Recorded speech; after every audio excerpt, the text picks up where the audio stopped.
Leviticus 27, Votive Offerings and Dedications.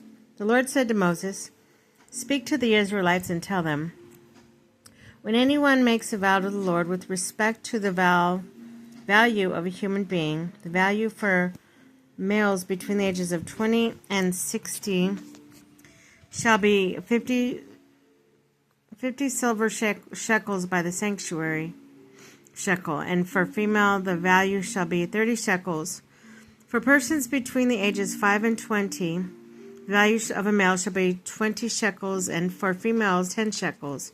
For persons between the ages of 1 month and 5 years, the value for male shall be 5 silver shekels, and for a female 3 shekels.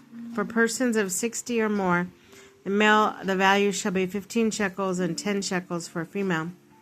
However, if the one who made a vow is too poor to meet the sum, the person must be set before the priest, who shall determine a value. The priest will do this in keeping with the means of one who made the vow. The offering vow to the Lord is an animal that may be sacrificed.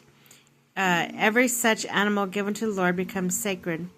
The offerer shall not substitute or exchange another for it, either a worse or a better one. If the offerer exchanges one animal in place of another, both the original and its substitute shall become sacred. If any unclean animal which is unfit for sacrifice to the Lord is vowed, it must be set before the priest, who shall determine its value. In keeping with its good or bad qualities, the value set by the priest shall stand. The offerer wishes to redeem the animal. The person shall pay 1/5 more than its valuation. When someone dedicates a house as sacred to the Lord, the priest shall determine its value in keeping with its good or bad qualities. The value set by the priest shall stand. A person dedicating the house, who then wishes to redeem it, shall pay 1/5 more than the price thus established. And then it will belong to the individual. If someone dedicates to the Lord a portion of hereditary land, its value shall be made according to the amount of seed required to sow it. The acreage sown with a homer of barley seed, being valued at 50 silver shekels. If the dedication of the field is made at the beginning of the Jubilee period, the full value shall hold. But if it is some time after this, the priest shall establish or estimate its money value according to the number of years left until the next Jubilee year, with corresponding reduction on the valuation.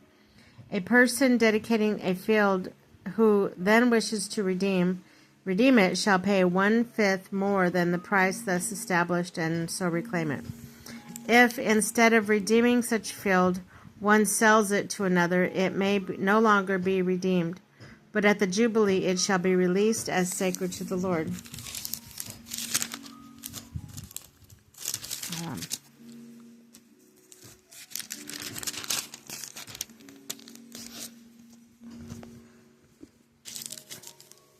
Like a field that is under the ban shall become a priestly property.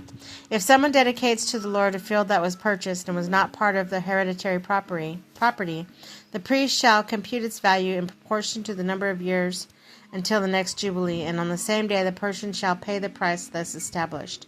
A sacred donation to the Lord. At the Jubilee, of the field shall revert to the hereditary owner of the land from whom it had been purchased. Every value shall be made according to the standard of the sanctuary shekel. There are 20 gerahs of shekel. Irredeemable offering. Note that a firstborn animal, which as such already belongs to the Lord, may not be dedicated, whether an ox or sheep. It is the Lord's. But if an unclean animal, it may be redeemed by paying 1/5 more than its value. If it's not redeemed, it shall be sold at its value. Note also that any possession which someone puts under the ban for the Lord, whether it is human being, an animal, or a hereditary field, shall neither be sold nor redeemed. Everything that is put under the ban comes most holy to the Lord. All human beings that are put under the ban cannot be redeemed. They must be put to death.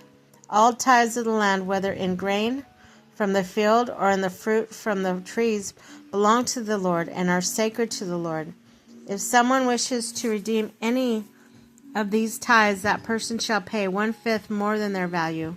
The tithes of the herd of the flock, every 10th animal that passes under the herdsman's rod, shall be sacred to the Lord. It shall not matter whether good ones or bad ones are thus chosen, and no exchange may be made. If any exchange is made, both the original animal and the substitute become sacred and cannot be redeemed. These are the commandments which the Lord gave Moses on Mount Sinai for the Israelites.